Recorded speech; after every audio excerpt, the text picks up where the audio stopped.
So, good morning, everyone. So, myself, Kumar sir, and basically I am here to welcome you to class 11th. आप अपने class 11th की journey को शुरू कर रहे हैं, ठीक है? और ये बड़ी इंपॉर्टेंट जर्नी है लाइफ की। थोड़ा हम इस जर्नी के थ्रू रास्ते में क्या मिलने वाला है इसके बारे में भी बात करेंगे। अपने आज के पहले चैप्टर के बारे में बात करेंगे। एक बताएंगे कि ये फिजिक्स जो है ना, ये फिजिक्स का हवा या फिजिक्स को लेकर के जो फियर फैक्टर होता है वो क्या है और क्यों ये सबसे आसान सब्जेक्ट है आपके इस पूरे करिकुलम का। अगले 2 साल की जर्नी में इकलौता सब्जेक्ट है जो हमेशा साथ देगा, चाहे आप कोई एग्जाम बैठ जाओ। तो आज हम लोग एक सबसे भरोसेमंद साथी के बारे में पढ़ने वाले हैं। इस पे आप कभी भी ट्रस्ट कर सकते हो, 9-10 में जो भी आपने पढ़ा हो, लेकिन हमेशा हम लोग इस पे ट्रस्ट जरूर कर सकते हैं। दैट्स वाई ये हमारा एक भरोसेमंद साथी है, ठीक है। लेट्स सी, देखते हैं कैसे। So first, let me introduce myself. So काफी लोग मुझे जानते भी होंगे, मिले भी होंगे। तो myself Kumar Saurabh, I basically teach physics और मैं बीटेक हूँ मैकेनिकल इंजीनियरिंग में NIT पटना से, ठीक है। मैं फिजिक्स फैकल्टी हूँ और ऑपरेशंस हेड भी हूँ बिहार का। और I have ultimate love for physics, ठीक है, बिकॉज मुझे लगता है कि फिजिक्स एक इमोशन है, ठीक है। फिजिक्स एक इमोशन है जिसको आप सीधे सीधे फील कर सकते हो। You don't need to study, आपको स्टडी करने की जरूरत नहीं है फिजिक्स में। अगर मैं आपको रट लेना है, it's not like that. Physics emotion है, फीलिंग है। आगे बढ़ते हैं। तो सबसे पहले जो सबसे बड़ी बात होती है कि लोग मेरे से पूछते हैं हमेशा, मैं I don't like it sir, what about physics, physics क्या है ये तो बता दो, ठीक है। अच्छा, एक बात और बच्चों, मैं इसको इसके पहले मैं कर दूं, ठीक है। मेरा अपना रूल है कि पार्टिसिपेंट्स अपने सही नाम से ज्वाइन करें, ठीक है। Without failing participants must join with your correct names. आप अपने आप को रीनेम कर लो और सही नाम से ज्वाइन कर लो बच्चों। तो मैं आपका नाम क्या लूंगा? गैलेक्सी 320, A20, अच्छा लगता है क्या नाम? Galaxy A20। आपका ऑडियो भी, कॉल ऑडियो भी ऑन नहीं है। अगर आप अपना नाम सही लिखोगे तभी हम आपको हेल्प कर पाएंगे, ठीक है। चलिए, रितेश, समीर, काफी लोग कॉल ऑडियो, खैर ठीक है। तो हर सबको मेरे से कहता है कि सर क्लास शुरू करो ना तो पहला दिन फिजिक्स से पढ़ाओ। तो मैं थोड़ा फिजिक्स के बारे में बताता हूँ कि फिजिक्स क्या होता है, और 8-9 में भी आपने पढ़ा। बेसिकली फिजिक्स कुछ नहीं है, scientific study of energy and matter.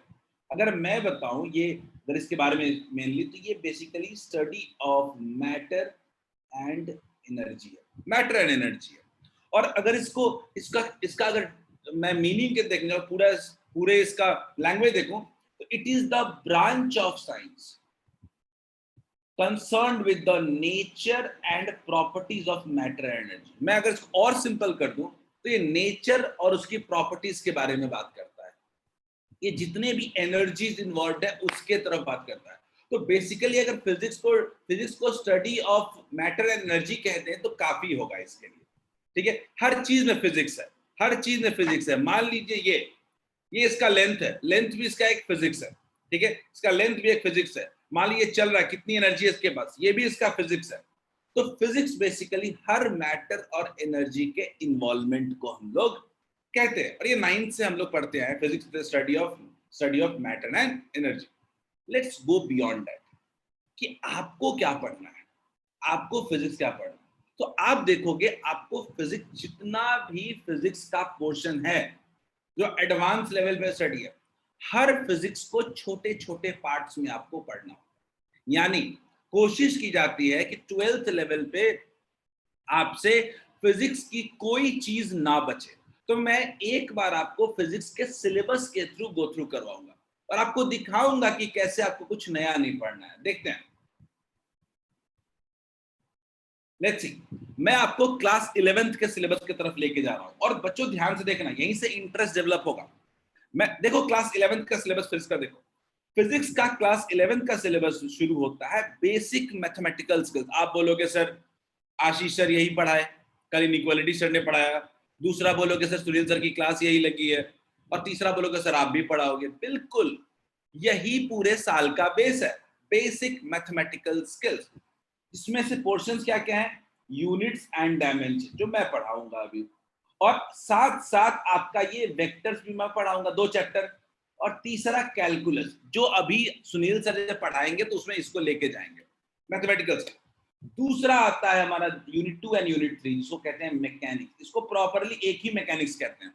अगर मैं फिजिक्स के लिहाज से बात करूं तो ये एक मैकेनिक्स है, लेकिन ये आपने पढ़ा है पहले कभी? बिल्कुल पढ़ा है आपने। क्लास 9th का चैप्टर कितने लोगों ने मोशन पढ़ा है? हैंड रेस करते रहना। Motion, motion, good. काइनेमेटिक्स उसी को कहते हैं भाई, काइनेमेटिक्स उसी को कहते हैं। दूसरा, लॉज ऑफ मोशन, फोर्स पढ़ा है ना? सबने फोर्स पढ़ा है, laws of motion, first law, second law, third law, very good.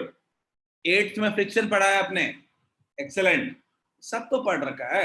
Work, energy, power भी पढ़ रखा है, ग्रेविटेशन भी पढ़ रखा है। ये सब 9th क्लास के टॉपिक्स हैं, कुछ नया नहीं है, सब 9th के टॉपिक्स रिपीटेड हैं। तो बेसिकली, और एक 9th में साउंड वेव्स भी पढ़ा है। तो कुल मिला के अगर मैं बात करूं तो 11th का सिलेबस 9th का ही एक्सटेंशन है। 9th में जो आपने पढ़ा उसी को हम आगे जाके पढ़ रहे हैं। तो 9th इंपॉर्टेंट होगा। तो रिवीजन कहाँ से शुरू करना है? 9th से शुरू करना है। 9th के टॉपिक्स एक बार लगा के एक दिन में चैप्टर सॉल्व कर गए। दूसरा आते हैं क्लास 12th के तरफ। सब स्लाइड मिलेगा आपको, तो ये सब चीजें लिखने को नहीं कह रहा हूं मैं। क्लास 12th पे आते हैं। क्लास 12th को आप अपने क्लास 10 से रिलेट कर सकते हो क्या?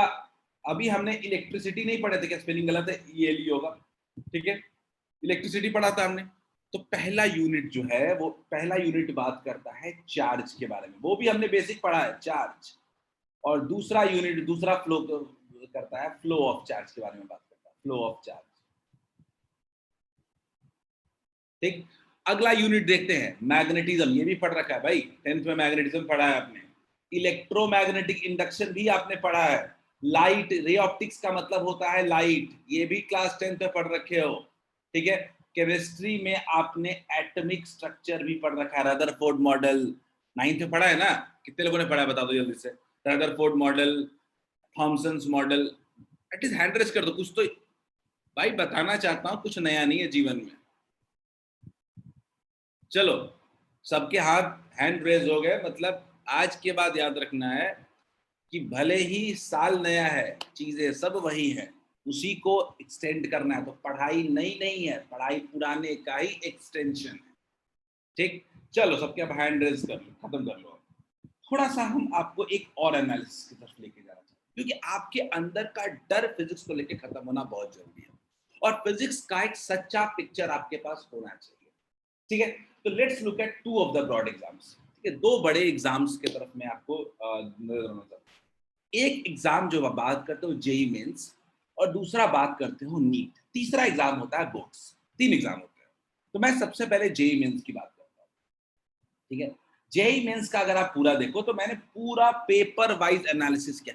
6 एग्जाम कुल मिला के हुए थे, कुल मिला के 6 एग्जाम साल में हुए, साल में एक बार में हुए थे जेई के, 6 दिन एग्जाम हुए थे। अगर आप 6 पेपर का हिसाब किताब देखो तो एक ट्रेंड बनता है। ट्रेंड क्या कहता है कि जो चैप्टर छोटे हैं वो हाई वैल्यू के हो जाते हैं, क्योंकि वो एक दिन 2 दिन में पढ़ करके जो 2 क्वेश्चन बनाते हो, किसी को 3 महीने पढ़ के बनाते हो, ठीक। तो आपका जो आखिरी के जो टॉपिक्स हैं फिजिक्स की, ये सब छोटे छोटे चैप्टर थे, लेकिन 3-3 क्वेश्चन आते हैं, ठीक है। देखना, 11th में 30 में से 15 क्वेश्चन आए हैं, और 12th में भी 30 में से 15 क्वेश्चन आए हैं। यानी जो क्वेश्चन है वो बिल्कुल प्रॉपरली डिस्ट्रीब्यूटेड है। कहने का मतलब क्या है? आईआईटी जेई में हर एक टॉपिक का इंपॉर्टेंस है। तो पहला चीज जो अभी सीखना है वो ये है कि पूरा सिलेबस पढ़ना है। 11th में एक चैप्टर 11-12 में छोड़ोगे तो आपका सीधा सीधा नुकसान होगा। ऐसा नहीं है पुराने जमाने की तरह कि चुन करके कुछ टॉपिक्स पढ़ के एग्जाम में सिलेक्शन जाएगा, नहीं। Complete syllabus coverage is the key. हर छोटे छोटे चैप्टर से ज्यादा क्वेश्चन आ जाते हैं। 12th का अगर देखो थोड़ा सा, 12th में क्योंकि 12th का सिलेबस 11th के ऑलमोस्ट 60% है। 11th का सिलेबस बहुत बड़ा है, 12th का सिलेबस कम है, लेकिन इक्विवेलेंस उसका भी उतना ही है। तो 11-12 इक्वली मार्क्स डिस्ट्रीब्यूटेड होता है। थोड़ा मैं नीट की तरफ जाना चाहता हूँ, ये सब आप गौर से देखना, एक बार सब घर पे बैठ के देखना ये स्लाइड्स। थोड़ा नीट का एनालिसिस करता हूँ। ये नीट वाले कितने लोग बायोलॉजी लेना चाहते हैं? मुझे हैंड रेस करेंगे क्या? कितने लोग बायोलॉजी लेना चाहते हैं? चलो हैंड रेस करो जल्दी से। कितने लोग बायोलॉजी लेना चाहते हैं? बहुत लोग हैं, बहुत लोग बायोलॉजी लेना चाहते हैं। अच्छा, मैं बड़ा सीधा सवाल कहता हूँ, कितने लोग इसमें नीट के लिए एग्जाम के लिए तैयारी करना चाहते हैं? नीट मतलब मेडिकल के लिए कितने लोग? कितने को लगता है कि ट्राई तो करना चाहिए मेडिकल का एग्जाम? ठीक, काफी लोग हैंड रेज कर रहे हैं। अब मैं कह रहा हूं कि सबको सबको आपको हर किसी ने फिजिक्स को लेके ही बताया होगा कि टेंशन तो सिर्फ एक है, वो है फिजिक्स। अब मैं दिखाता हूं कि फिजिक्स बिल्कुल भी टेंशन नहीं है। फिजिक्स का एक बार पेपर देखने की कोशिश करते तब समझ में आएगा कैसा क्वेश्चन आता है। गौर से देखिएगा, ये 11th के सिलेबस से जो क्वेश्चन आया था, अगर आप गौर से देखते हैं तो आपको दिखेगा कि हर चैप्टर से जो क्वेश्चन आए हैं वो ज्यादा से ज्यादा थियोरेटिकल और डेटा बेस्ड रहते हैं। कैलकुलेटिव क्वेश्चन की मात्रा इतनी नहीं है। याद रखिएगा, कैलकुलेटिव का मतलब मैं मान ले रहा हूं आपके लिए टफ, बायोलॉजी वालों के लिए, क्योंकि बायोलॉजी वाले कैलकुलेशन से भागना चाहते हैं। तो कैलकुलेटिव क्वेश्चंस की मात्रा बहुत ही कम है। ठीक है, कैलकुलेटिव क्वेश्चंस की मात्रा जो है वो बहुत ही कम है। ठीक है, अगर मैं बात करूं कि कैलकुलेटिव क्वेश्चंस और थ्योरेटिकल रेशियो, तो ऑलमोस्ट 70% क्वेश्चन जो होते हैं वो इजी होते हैं। तो आपको सिर्फ और सिर्फ सिलेबस अच्छे से कवर करना है। अगर आपका सिलेबस अच्छे से कवर्ड और रिवीजन है तो फिजिक्स में आपको नीट में कोई दिक्कत नहीं है, क्योंकि टफ क्वेश्चंस नहीं आते हैं फिजिक्स में। ठीक है, थोड़ा 12th का भी देखें, सेम सिचुएशन। मैं एक कंक्लूजन क्या ड्रॉ कर सकता हूं? मैं कंक्लूजन ये ड्रॉ कर सकता हूं कि आज के समय का आप किसी भी एक्सपर्ट से पूछोगे तो physics is the easiest. Physics पहले तो इजीएस्ट है, ऐसा मैं आपको 10 साल पहले नहीं कह सकता था। 10 साल पहले केमिस्ट्री वाज द इजीएस्ट, लेकिन आज के समय physics has been the easiest for JEE as well as NEET. ठीक है, बायोलॉजी को आप थोड़ा इजी और इससे मान सकते हो। याद रखिएगा कि फिजिक्स ही दोनों में, तीनों में डिसाइडिंग फैक्टर होता है। मैं अपने पर्सनल एक्सपीरियंस से आपको कह सकता हूं कि तीनों, किसी भी एग्जाम में physics is the deciding factor. एक तीसरा चीज भी होता है, वो है बोर्ड्स। बोर्ड्स में पिछले 10 से 15 सालों में फिजिक्स के पैटर्न में या क्वेश्चन के मोड में कोई फर्क नहीं आया है। फिजिक्स के बोर्ड्स के एग्जाम में याद रखिएगा 70% थ्योरेटिकल होगा, 70% थ्योरेटिकल, और 30% ही न्यूमेरिकल्स के करीब होगा। उल्टा हो जाता है बोर्ड्स में। तो अभी का जो सिलेबस सिंक किया गया है, याद रखना है कि ऐसा सिलेबस सिंक किया गया है कि आपको दोनों की तैयारी साथ में होगी, बोर्ड्स के भी और जेई नीट के भी। ये सिलेबस सीबीएसई ने बनाया, जो एक में अच्छा करेगा वो दोनों में अच्छा करेगा, क्योंकि थ्योरी को पकड़ के रखना है और न्यूमेरिकल्स उसके बेसिस पे सॉल्व करना। लंबे लंबे न्यूमेरिकल्स नहीं, analytical short trick. Short trick का मतलब एक बार मुझे हिट कर दिया वैसे क्वेश्चन। ठीक है, इफ यू बिलीव, जेई के लिए मैं बताऊं फिजिक्स में 30 क्वेश्चन में से 22 क्वेश्चन ऐसे थे जो 2 लाइन में बन गए सॉल्व, 2 लाइन में सॉल्व कर गए। लेकिन 2 लाइन में तभी बनेंगे जब दिमाग में हिट करेगा। दैट्स इट, ये था पूरे फिजिक्स की कहानी। अब थोड़ा चैप्टर पे भी बात कर लेते हैं। तो let's start our first chapter, units and dimension. ठीक है, बड़ा इंटरेस्टिंग चैप्टर है। कई लोगों ने डेमो में मेरे से मिले थे, तो कई लोगों को ये चीजें नजर आई होंगी। ठीक है, तो अब हम बात करने वाले हैं अपना पहला चैप्टर, यूनिट्स एंड डायमेंशन। थोड़ा इसके बारे में बता दूं। ठीक है, ये चैप्टर क्यों इंपॉर्टेंट है, तो इसके 2-3 पॉइंट। पहला, बेसिक्स फॉर फिजिक्स है। ये बेसिक्स फॉर फिजिक्स है, basics for physics her chapter में काम आएगा, इसलिए इसको पढ़ना बहुत जरूरी है, बेसिक्स फॉर फिजिक्स। दूसरा इसका इंपॉर्टेंट फैक्टर क्या है, ठीक है, कि 1 से लेके 2 क्वेश्चन ये जेई में आ सकता है, और ये 1-2 लाइन में बन जाएगा। 2 से 3 क्वेश्चन इससे नीट में आ सकता है। स्ट्रेट फॉरवर्ड रटा रटाया क्वेश्चन आ सकता है, इसीलिए चैप्टर बहुत इंपॉर्टेंट है। अगले 6 से 7 लेक्चर में हम इस पे हर लेवल के क्वेश्चंस करेंगे और आपको लगेगा कि फिजिक्स इससे कितना इजी है फिजिक्स। ठीक है, तो शुरू करते हैं अपनी कहानी units and dimension. Let's start. तो सबसे पहले कहानी शुरू करूंगा अपने फर्स्ट टर्म, वो है फिजिकल क्वांटिटीज। ठीक है, इसकी बात करेंगे हम लोग, फिजिकल क्वांटिटी। मुझे कोई क्लास में बताएगा क्या ये क्या होता है? आपके सिंपल वर्ड्स में, what do you mean by physical quantity? Anyone, chat में बताओ, चैट में, चैट में बताओ। बहुत देर से मैंने चैट देखा नहीं वैसे। Chat please go ahead in chat. Physical quantities का आपके दिमाग में क्या मतलब निकल के आता है?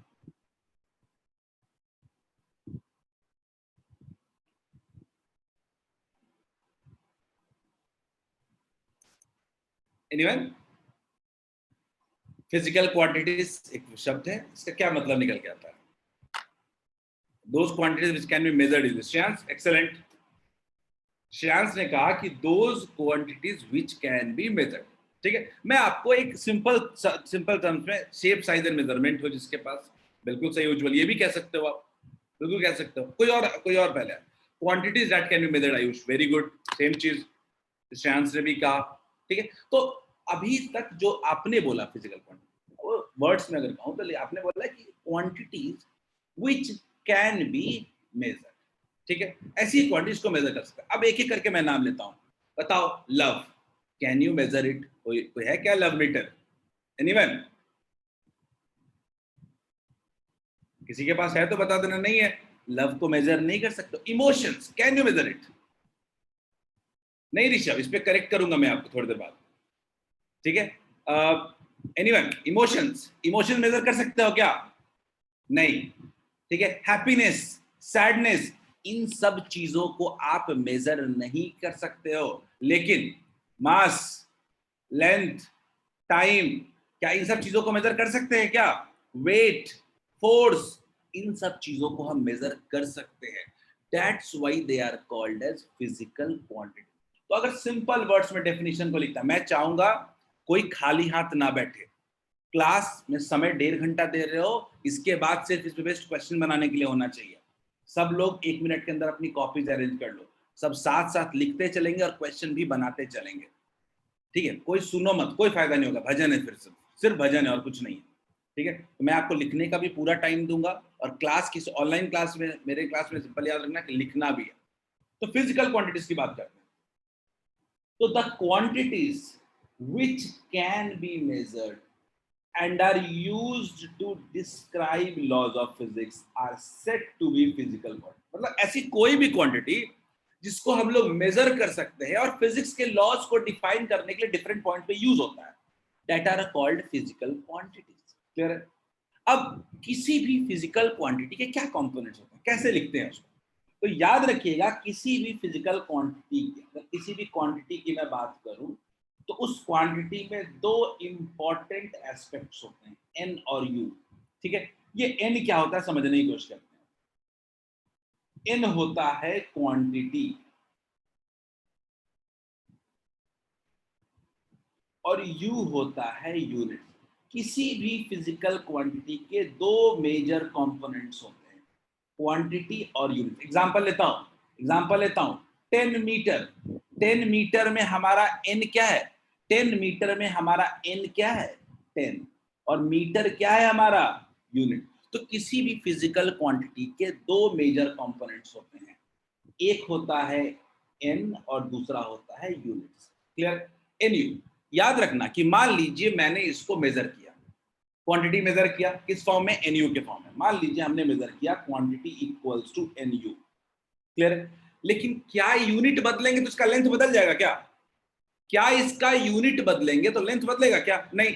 तो इसीलिए कहते हैं कि किसी भी फिजिकल क्वांटिटी का एन यू का वैल्यू हमेशा सेम रहता है। बहुत इंपॉर्टेंट पॉइंट है, मैं बहुत से एग्जांपल्स देकर समझाऊंगा इसको। मान लीजिए मैंने बोला कि 10 kg है, मान लीजिए मैंने बोला 10 kg है, एक क्वांटिटी मैंने लिखा।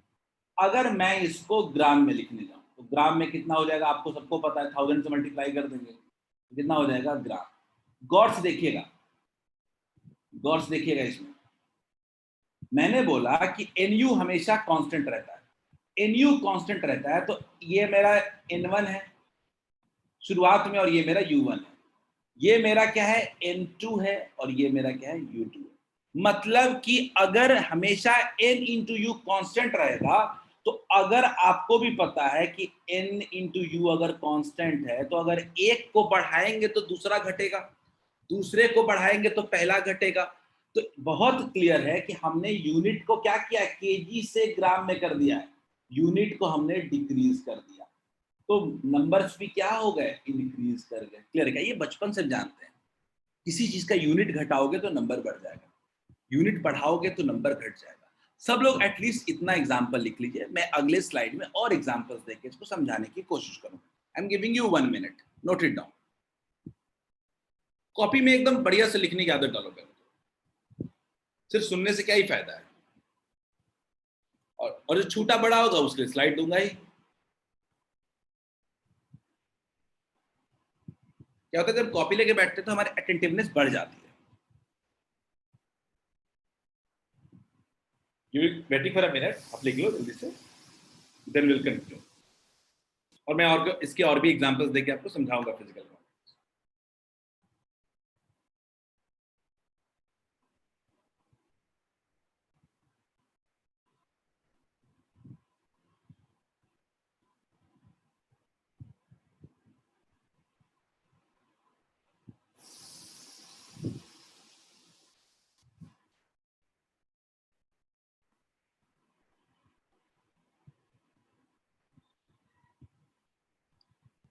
लिखिए, सही है, सिर्फ रिटन, मैं आगे बढ़ जाऊंगा।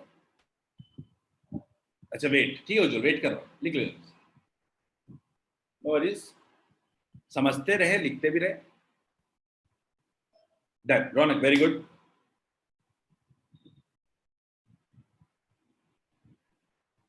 अच्छा, गैलेक्सी A20 नाम से जुड़े हुए, kindly join with the correct name. क्या होता है ना, Galaxy M01 core, kindly join with the correct name. QW5KCM9PZ, kindly join with the correct name.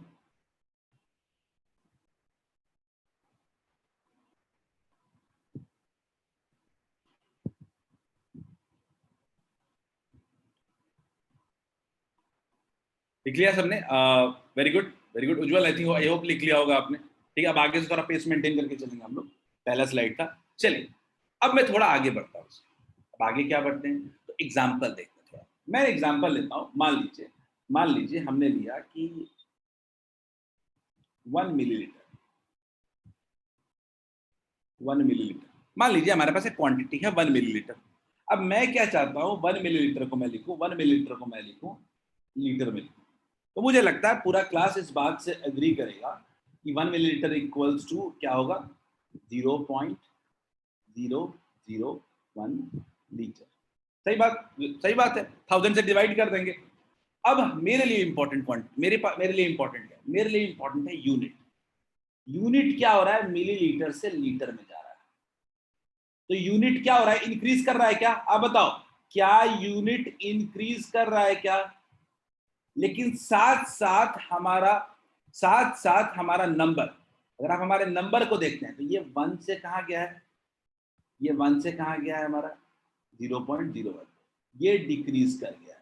तो कहने का मतलब है, याद रखिएगा कि जो n होता है वो इनवर्सली प्रोपोर्शनल टू u होता है। n जो होता है इनवर्सली प्रोपोर्शनल टू u होता है। यूनिट बढ़ाओगे नंबर घटेगा, यूनिट घटाओगे नंबर बढ़ेगा। क्या ये सबको क्लियर है? इस कहानी में कोई दिक्कत तो नहीं है? जस्ट होप कि सबको ये समझ में आ गया होगा अब तक। n is inversely proportional to u। ठीक है, बोलो कोई दिक्कत है क्या? अब देखते हैं, ऋषभ की बात को मैं लेके आना चाहता हूं। मैं ऋषभ की बात को लेके, ऋषभ ने बोला कि सर फिजिकल क्वांटिटी उसको कहते हैं जिसके पास सिर्फ मैग्नीट्यूड है। ऋषभ ध्यान देते हैं थोड़ा सा, ऐसा नहीं है। फिजिकल क्वांटिटी जनरली उन सब चीजों को कहते हैं जिसको मेजर कर सकते हैं। ठीक है, अब इसमें फिजिकल क्वांटिटी की जब हम बात करते हैं तो कुछ एक्सेप्शंस भी हैं। एक्सेप्शंस क्या होते हैं कि कुछ क्वांटिटी के पास नंबर तो होता है बट यूनिट्स नहीं होते हैं। some quantities have some quantities don't have units. अब मैं एग्जांपल देते हैं थोड़ा सा, कुछ के क्वांटिटी के यूनिट्स नहीं होती हैं। एग्जांपल याद करो, रिफ्रैक्टिव इंडेक्स। रिफ्रैक्टिव इंडेक्स याद है क्या? रिफ्रैक्टिव इंडेक्स, रिफ्रैक्टिव इंडेक्स का कोई यूनिट होता था क्या? पर क्वांटिटी तो है। रिफ्रैक्टिव इंडेक्स का कोई भी यूनिट नहीं होता था। आगे बात करते हैं, रिलेटिव डेंसिटी पढ़ा था आपने 9th में। रिलेटिव डेंसिटी, इसका भी कोई यूनिट नहीं होता। तो मैं जनरली जो समझाना चाहता हूं कि ऐसे ऐसे बहुत सी क्वांटिटीज हैं, ऐसे बहुत सारी क्वांटिटी जो होते हैं उनमें दो चीजें होती हैं, एक होता है नंबर, दूसरा होता है यूनिट। नहीं, कुछ एक्सेप्शंस भी हैं जिसमें कोई यूनिट नहीं होता है। एग्जाम्पल क्या है? Refractive index, relative index. Example बहुत सारे हैं, मैं अभी नहीं बताऊंगा, मैं आगे चल के बताऊंगा इसको। ठीक है, क्योंकि अभी तक हम यही दो पढ़े हुए हैं। ठीक है, जल्दी जल्दी इसको नोट डाउन करो, फिर आगे बढ़ते हैं हम लोग। थोड़ा टाइप्स ऑफ फिजिकल क्वांटिटीज की तरफ बढ़ते हैं। और कोई दिक्कत हो just raise your hand and ask question, just raise your hand. I will unmute you.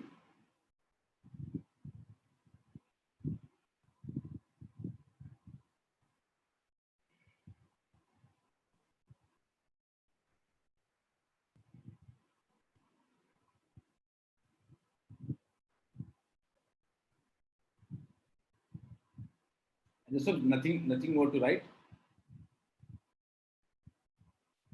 Saurabh Kumar ने हाथ रेज किया, सौरभ अनम्यूट कर रहा हूं, गो अहेड। सौरभ अनम्यूट कर लो और पूछो। सर रिलेटिव डेंसिटी मतलब क्या होता है, हमको थोड़ा सा एक्सप्लेन कर दीजिए ना। बता दो, कोई 9th का पढ़ा हुआ टॉपिक है, बताया दो, भूल गए होगे। रिलेटिव डेंसिटी बेसिकली होता है, थोड़ा मैं लिख देता हूं, density of any body, density of body by density of water. आपको इतना ही बताया गया है, लेकिन थोड़ा हायर टर्म्स में पढ़ोगे तो एट 4 डिग्री सेल्सियस पानी का, एट 4 डिग्री सेल्सियस पानी का, एट 4 डिग्री सेल्सियस। ठीक है, दोनों डेंसिटी बाय डेंसिटी होता है, कोई यूनिट नहीं होता है, बस इतना ही है। ठीक है, चलिए लिख लिया सबने।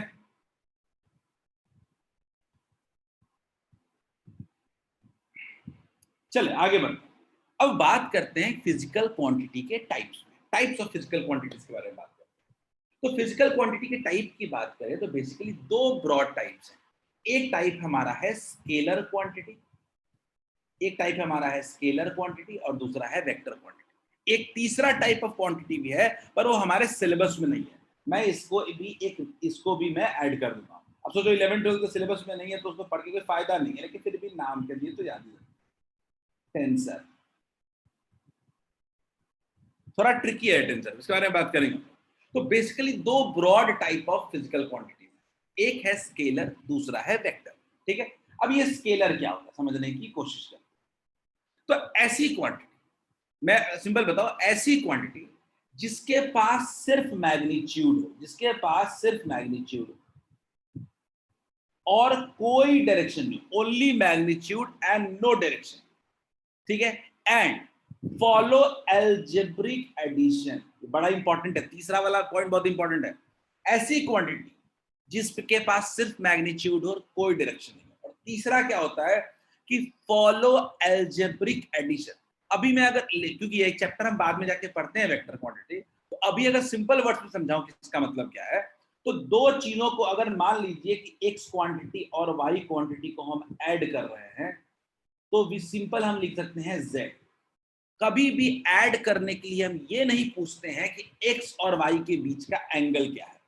यानी अगर मैं बात करूं कि दो क्वांटिटी को ऐड करने में if you don't raise the question कि उसके बीच का एंगल क्या है, तो उस तरह के कहते हैं स्केलर क्वांटिटी। ठीक है, तो ऐसी क्वांटिटी जिसके पास सिर्फ मैग्नीट्यूड और कोई डायरेक्शन ना हो, that is called scalar quantity. तीसरा देखते हैं, दूसरा देखते हैं, ऐसी क्वांटिटी जिसके पास मैग्नीट्यूड हो, जिसके पास मैग्नीट्यूड हो, स्पेसिफिक डायरेक्शन हो and follow vector law of addition. Yes, algebraic law of addition follow करता है, दूसरा वाला vector law of addition follow करता है। यानी अगर मैं x प्लस वाई करूं, x प्लस वाई दो क्वांटिटी ऐड करूं, तो एक सवाल आना चाहिए आपके दिमाग में, एक सवाल आना चाहिए आपके दिमाग में, what is the angle, what is the angle between them, what is the angle, दोनों के बीच में कितना एंगल है, what is the angle.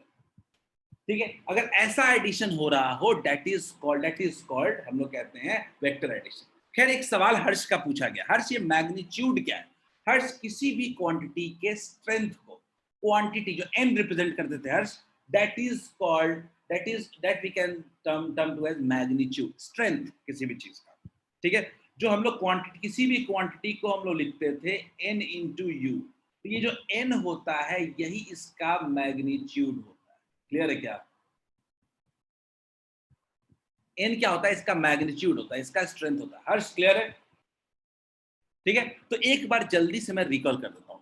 Physical quantity को दो पार्ट में, डायरेक्शन दो पार्ट में इसको डिवाइड करते हैं। काव्या आपने हैंड रेज किया है, मैं आपको अनम्यूट कर रहा हूं। Kavya go ahead. काव्या आपको अनम्यूट कर रहा था, काइंडली अनम्यूट करें और पूछे सवाल, और आप भी सवाल पूछो सब लोग। Kavya, any questions? Sir form of addition क्या होता है? एक बार फिर से काव्या पूछेंगे, आपकी आवाज नहीं है ऐसा। काव्या, आपकी आवाज साफ नहीं है, एक बार फिर से पूछेंगे क्या? अच्छा काव्या, एक काम करें, आपका आवाज नहीं है, आप चैट पे डाल दो, I will reply to it. ठीक है, आप चैट पे डाल दो, आपकी आवाज नहीं है, नेटवर्क इश्यूज की वजह से। ओके, चलिए, गुलशन ने हैंड रेज किया है। गुलशन पूछिए, गो अहेड। गुलशन अनम्यूट कर रहा हूँ, पूछिए। सर इक्वेशन जो दिए हैं, इक्वेशन नहीं समझ आया, इक्वेशन क्या बताना चाह रहे हैं? चलो सीधा समझा देता हूँ, कोई नहीं, आपको x + y वाला समझ में नहीं आया गुलशन, सही बात? Yes sir. चल समझा। अच्छा मैं समझा देता हूँ, ध्यान से देखो। मैंने बोला देखो, पहले तो स्केलर वेक्टर किस बेसिस पे है, तो ये types of physical quantity on the basis of direction देगा, on the basis of direction, on the basis of direction, direction के बेसिस पे, किसके पास डायरेक्शन है, किसके पास डायरेक्शन नहीं है। ठीक है, तो जिसके पास डायरेक्शन है उसको कह दिया वेक्टर क्वांटिटी, जिसके पास डायरेक्शन नहीं है उसको कह दिया स्केलर क्वांटिटी। बात क्लियर है? ठीक है, आता हूं काव्या आपके सवाल। तो जिसके पास डायरेक्शन है उसको कहेंगे वेक्टर, जिसके पास डायरेक्शन नहीं है उसको कहेंगे स्केलर। लेकिन सिर्फ इतना ही रिक्वायरमेंट नहीं है किसी क्वांटिटी को स्केलर और वेक्टर कहना, उस वो ऐड कैसे होता है हम इसको भी देखते हैं। तो दो तरह का लॉ है एडिशन का, एक होता है स्केलर लॉ ऑफ एडिशन, जिसको हम लोग कहते हैं अलजेब्रिक एडिशन। ये लाइफ में आज तक जितने भी एडिशन हमने किए हैं वो यही किया है, अलजेब्रिक एडिशन, उसी को स्केलर एडिशन भी कहते हैं, कि सीधा सीधा नंबर को जोड़ दो बिना कुछ पूछे हुए। ठीक है, अलजेब्रिक एडिशन क्या होता है विवेक? आज तक जो भी एडिशन आपने किया, 2 + 3 5, क्या आपने पूछा क्या कि 2 और 3 के बीच में कोई प्रॉपर्टी जानने की कोशिश की क्या, कि वो उसके बीच एंगल क्या है, कैसे होता है? बताओ विवेक। 2 + 3 5 होता है, that is called algebraic addition. लेकिन अगर ये 2 और 3 वेक्टर होगा तो आपको पूछना पड़ेगा कि इसके बीच का एंगल कितना। तो याद रखना कि दो तरह के एडिशन होते हैं, स्केलर एडिशन और वेक्टर एडिशन। जो नंबर्स होते हैं उनके साथ हम लोग क्या करते हैं, स्केलर एडिशन करते हैं। लेकिन जो वेक्टर्स होता है वो वेक्टर एडिशन करते हैं, जहां पे ऐड करते वक्त हमें देखना पड़ता है कि दोनों के बीच का एंगल क्या है। इसको लेके हमारा अगला चैप्टर है वेक्टर्स। ठीक है, वहां ज्यादा बात करते हैं। तो अभी के हिसाब से आपको क्या समझना है? अभी के हिसाब से समझना है डेफिनेशन और इसके एग्जांपल्स। ठीक है, बाकी तो ये पूरा चैप्टर हमको पढ़ना ही है अगला। तो मैं एक एक करके आता हूं। पहले स्केलर, ऐसी क्वांटिटी जिसके पास मैग्नीट्यूड हो, डायरेक्शन नहीं है, कोई डायरेक्शन नहीं है, और तीसरा algebraic law of addition follow करता हो, that is called scalar quantity. Vector में मैग्नीट्यूड हो, स्पेसिफिक डायरेक्शन हो, फिक्स डायरेक्शन हो, और तीसरा vector law of addition follow करता है, that is called vector quantity. ठीक है, एक सवाल पूछा है गुलशन ने कि सर x + y क्या लिखा, तो मैं क्या कह मैं कह रहा था कि x मेरा एक क्वांटिटी है, x कह रहा है क्वांटिटी 1 है, और y मेरा क्या है, क्वांटिटी 2 है। दो क्वांटिटी को ना जोड़ रहे हैं गुलशन। अच्छा जोड़ रहे हैं, ठीक है, पढ़ाऊंगा उज्जवल। तो दो क्वांटिटी को जोड़ रहे हैं। अच्छा अगर ये दोनों स्केलर होगा तो सीधा सीधा नंबर के फॉर्म में ऐड कर देंगे, लेकिन अगर ये दोनों वेक्टर होगा तो हमारे मन में सवाल आना चाहिए, what is the angle between them. यही होता है स्केलर लॉ ऑफ एडिशन, यही होता है vector law of addition.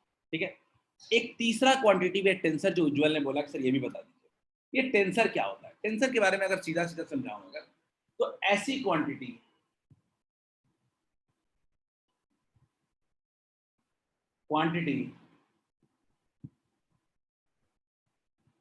which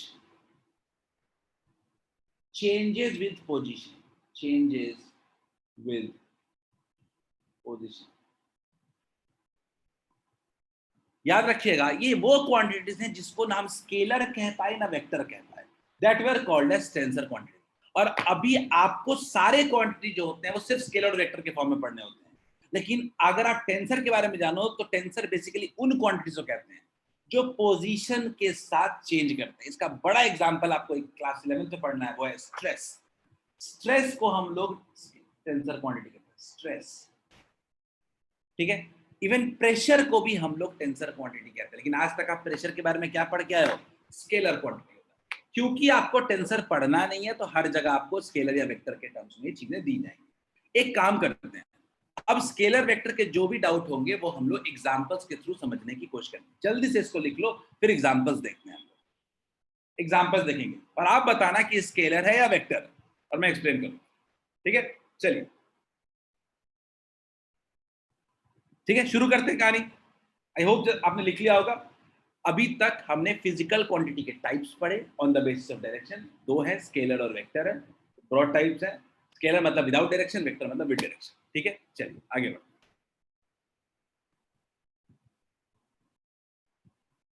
अबे अब जल्दी से ना हम अगले 5-10 मिनट गेम खेलेंगे।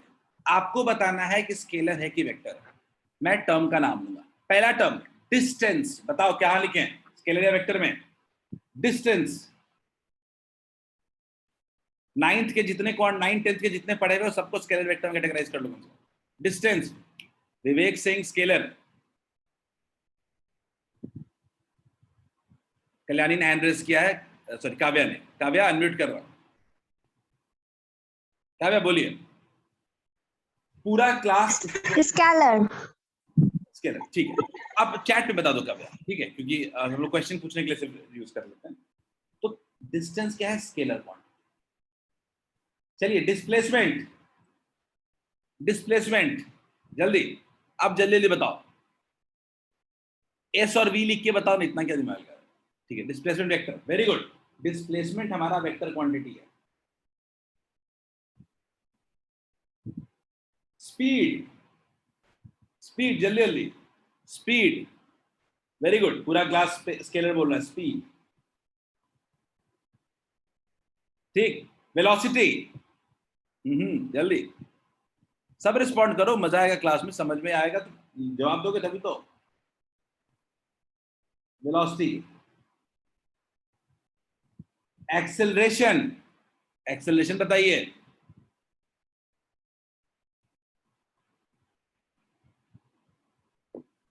यहां पे कंफ्यूजन है, यहां पे कंफ्यूजन हो गया सबको। याद रखिएगा, एक्सेलरेशन भी एक वेक्टर क्वांटिटी है।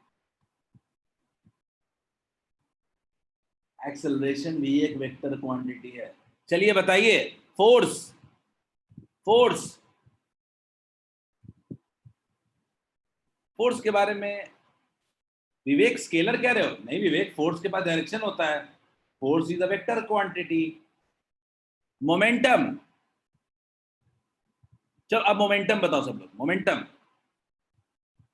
बिल्कुल सही है, मोमेंटम भी एक वेक्टर क्वांटिटी है। मोमेंटम भी एक वेक्टर क्वांटिटी है। फोर्स हो गया, मोमेंटम हो गया। इंपल्स, कोई बताएगा? इंपल्स नाम सुना है कि नहीं? कितने लोगों ने इंपल्स का नाम सुना है? याद करो, क्लास 9th में पढ़ा होगा इंपल्स, फोर्स इनटू टाइम। ठीक है, इंपल्स भी एक वेक्टर क्वांटिटी है। इंपल्स। चलिए मास बताइए, मास कैसी क्वांटिटी होगी? जल्दी से, मास, मास कैसा क्वांटिटी होगा? 12-14 लोगों ने रिप्लाई कैसे? चलो वेरी गुड। नहीं Vivek, mass is a scalar quantity. Mass तो स्केलर क्वांटिटी है। वेट, वेट बताइए। Weight, weight is a vector quantity. Weight actually कुछ नहीं होता है, फोर्स ही एक टाइप का होता है। Weight is nothing but a type of force. Weight एक कुछ नहीं, वेक्टर क्वांटिटी है। अच्छा ये बताओ, मास हो गया, वेट हो गया, अब हमारे पास क्या आता है? वर्क, वर्क क्या होगा? जल्दी, वर्क क्या होगा? अब मैं फंसाऊंगा, अब धीरे धीरे। वर्क वेक्टर क्वांटिटी है, सब लोग बोल रहे हो। भाई work is a scalar quantity, work का थोड़े ना कोई डायरेक्शन होता है। Work is a scalar quantity, work is a scalar quantity. तुम ध्यान से देखो ये सब, वर्क जो होता है उसका कोई भी डायरेक्शन नहीं होता है। बताओ एनर्जी, एनर्जी बताओ। एनर्जी भी स्केलर और पावर भी स्केलर। वर्क, एनर्जी, पावर सब स्केलर क्वांटिटी। चलिए चार्ज बताइए, चार्ज, चार्ज 10-10 एग्जांपल दोनों के तो मिल जाए कम से कम। चार्ज काफी लोग वेक्टर कह रहे हैं। Charge is a scalar quantity, charge तो हमारे अंदर की प्रॉपर्टी है, थोड़े ना डायरेक्शन होता है कोई उसका। चार्ज, चलो करंट बताओ, करंट बताओ, करंट।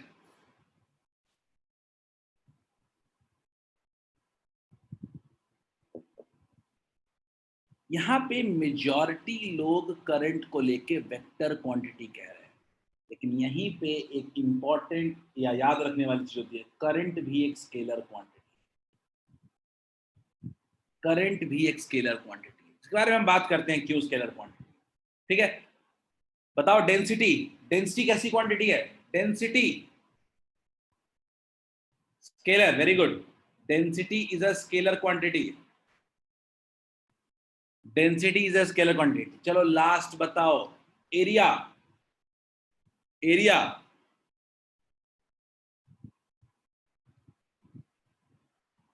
चलो that's good, area is a vector quantity. पूरे 11th 12th में काम की चीज बता रहा हूं ये, एरिया जो होता है वेक्टर क्वांटिटी, ये थोड़ा दिमाग में नहीं रहता है, एरिया वेक्टर क्वांटिटी होता है, याद रखिएगा।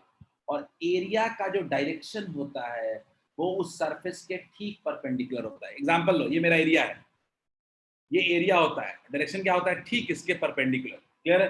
तो एरिया, मुझे लगता है इतने एग्जांपल्स काफी हैं स्केलर वेक्टर को लेकर। चैप्टर पूरा का पूरा पढ़ना है स्केलर वेक्टर, अभी से ही पढ़ के क्या करेंगे इतना? जल्दी से एग्जांपल लिख लो, तो 1 मिनट टाइम देता हूँ, फिर आगे बढ़ेंगे हम लोग और अगला अपना इंपॉर्टेंट टॉपिक की तरफ बढ़ेंगे। विवेक ने पूछा, जब बाकी लोग लिख रहे हो तब तक मैं इंपल्स बता देता हूँ क्या होता है। विवेक इंपल्स सुन लो क्या होता है। इंपल्स होता है, इंपल्स होता है फोर्स इनटू टाइम, या इसको ज्यादा फिजिकल मीनिंग में लिखते हैं इसको change in momentum, change in momentum. तो मोमेंटम वेक्टर क्वांटिटी होता है, मोमेंटम वेक्टर क्वांटिटी होता है विवेक, ठीक है, मोमेंटम वेक्टर क्वांटिटी होता है, तो ये भी चेंज इन मोमेंटम भी वेक्टर क्वांटिटी होगा। एक सवाल पूछा है, काव्या ने बोला कि सर इंपल्स साइमल्टेनियसली चेंज होता है, इंस्टेंटली चेंज कह सकते हो काव्या, थोड़ा वर्ड सही होगा। इंपल्स जनरली क्या कहते हैं? इंस्टेंट चेंज कहते हैं। मान लीजिए बैट से बॉल को हिट करते हैं तो अचानक बॉल के वेलोसिटी में चेंज आता है, उसको कहते हैं इंपल्स। ठीक है क्या काव्या? चलिए, होप आपको स्केलर और वेक्टर समझ में आ गया होगा। गुलशन ने हैंड रेज किया, गुलशन अनम्यूट कर रहा हूं, पूछिए। प्रदीप ने भी हैंड रेज किया, हैंड रेज किया, सॉरी प्रदीप, मैं हैंड रेज पूछ रहा हूं। सर वेट और मास में क्या डिफरेंस है? अच्छा बता देता हूँ, वेट और मास में क्या डिफरेंस है। याद रखना ये वेट क्या होता है, कई बार ना हम लोग हमने घर में यूज करते हैं, अच्छा उसका वेट 40 kg है, बोलते हो ना घर में कि मेरा वेट 40 kg है, उसका वेट 80 kg। एक्चुअली वेट नहीं है आपका, वो मास है। केजी वेट का यूनिट केजी नहीं होता, वेट का यूनिट न्यूटन होता है। वेट होता क्या, याद रखिएगा कि ये हमारा मान लीजिए अर्थ है, तो कोई भी बॉडी जो होती है, कोई भी बॉडी जो होती है उसको अर्थ अपने तरफ अट्रैक्ट करता है, अपने अट्रैक्ट करता है, तो उस अट्रैक्शन फोर्स को कहते हैं वेट। किसी भी बॉडी का अर्थ के तरफ अट्रैक्शन फोर्स, अट्रैक्टिव फोर्स को कहते हैं हम लोग वेट, यानी force applied by the earth on any body, इसको कहते हैं वेट। और इसका वेट का फॉर्मूला होता है, वेट का फॉर्मूला होता है m into g. Mass, m बोले तो मास और g बोले तो acceleration due to gravity. Clear है? तो वेट एक तरीके का मास इंटू एक्सेलरेशन यानी क्या है? फोर्स है। क्लियर है क्या? वेट एक तरीके का downward attractive force towards the surface of earth है। क्या ये क्लियर है सबको? अमृता ने हैंड रेज किया, Amrita go ahead. Sir current scalar quantity कैसे है उसका? तो डायरेक्शन होता है, यस माइनस से प्लस की साइड जाती है। बिल्कुल सही। मैं समझ गया आपका। अमृता ने एक बड़ा जेन्युइन सवाल, मुझे लग रहा था कि सवाल मुझे बताना ही पड़ेगा, मैं बचना चाह रहा था, थोड़ा सा सोच रहा था कि सीधे वेक्टर में पढ़ाऊंगा, कि वहां भी थोड़ा इंटरेस्ट लाइफ में होना चाहिए ना, लेकिन अब चलो पूछ दिया तो बताऊंगा ही। उज्जवल ने पूछ दिया है, उज्जवल के कुछ सवाल मैं ले लेता हूँ अमृता, बाकी के उसके बाद आपको बताता हूँ। उज्जवल ने पूछा है कि sir impulse with an example respect to momentum, impulse with an example respect to momentum. Ujjwal ने इंपल्स का एग्जांपल पूछा है with respect to momentum. Example देता हूँ, मान लीजिए कि हमने दीवार पे, उज्जवल देख लो जल्दी से, उज्जवल ने जो पूछा है, मान लीजिए कि कोई बॉडी है वो u स्पीड से चल रही है और फाइनली उसका स्पीड हो गया है v। तो अगर फोर्स का फॉर्मूला आप जानते हो तो फोर्स इक्वल्स होता है मास इनटू एक्सेलरेशन, ठीक है? तो मास इनटू क्या होता है v minus you upon T, ठीक बात, इक्वल्स टू फोर्स होता है। तो आप खुद बताओ क्या लिख सकते हैं, क्या force into time equals to mv minus mu।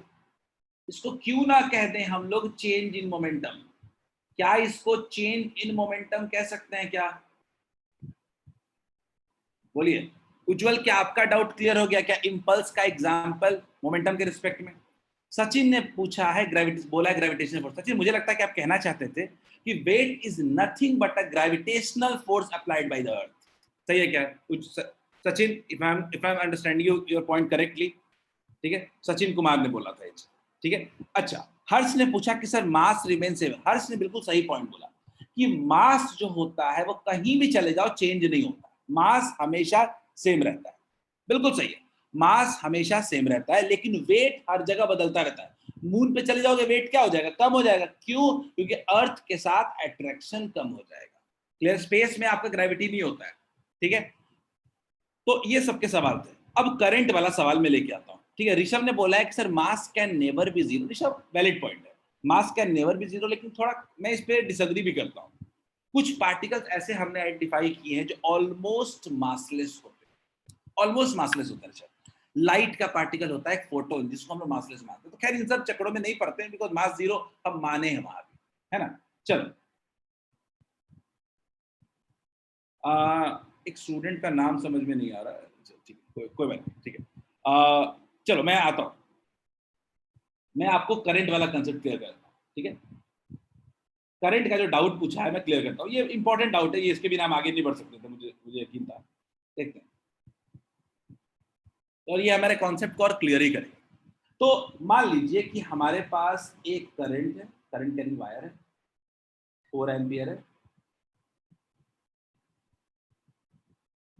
2 ampere है, मान लीजिए कैसे बना दिया। खैर मेरा इससे उतना इंटरेस्ट नहीं होगा, मैं पहले 4 एम्पियर की तरफ जाऊंगा।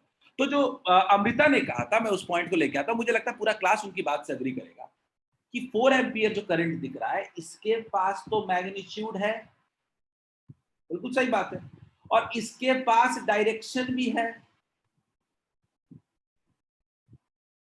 तो इसको वेक्टर कहना चाहिए, स्केलर क्यों कहें इसको? इसके पास मैग्नीट्यूड भी है, इसके पास डायरेक्शन भी है, फिर इसको हम लोग स्केलर कैसे कह सकते हैं? Amrita, am I correctly explaining your point कि 4 एम्पियर के पास मैग्नीट्यूड भी है, डायरेक्शन भी है, then why can we say that it is a scalar quantity, ठीक है। अमृता, एक पॉइंट में पीछे लेके जाना चाहता हूं। वेक्टर का सिर्फ 2 ही चीज नहीं था, तीसरा था वेक्टर लॉ ऑफ एडिशन, ठीक है। ये वेक्टर लॉ ऑफ एडिशन भी फॉलो होना चाहिए। अब एग्जांपल देता हूं, मान लीजिए आप मुझे बताइए कि 4 एम्पियर एक वायर में है। मैं अगर आप लोगों से पूछूं कि 4 एम्पियर एक वायर पे है, ये 1 है, ये 2 है और ये 3 है, दूसरे वायर में 2 एम्पियर जा रहा है, मुझे कोई बता सकता है क्या तीसरे वायर में कितना करंट जा रहा है? पूरे क्लास में देख के पूछ रहा हूं, सब लोग जानते हो इसका आंसर। 1 में 4 एम्पियर है, 2 में 2 एम्पियर है, 3 में कितना करंट जा रहा होगा? कोई अंदाजा लगा सकता है क्या?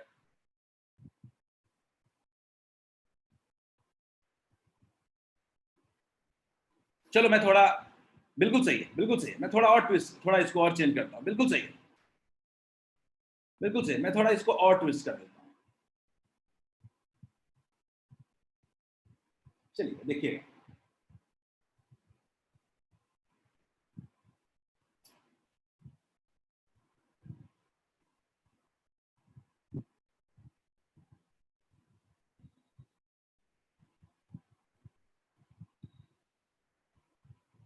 चलिए फिर से मैंने 3 वायर बनाए, मैं आपको एक जगह पे लेके जाना चाहता हूँ, होपफुली आप समझ पाओगे। 1 2 और 3 वायर्स, ठीक है।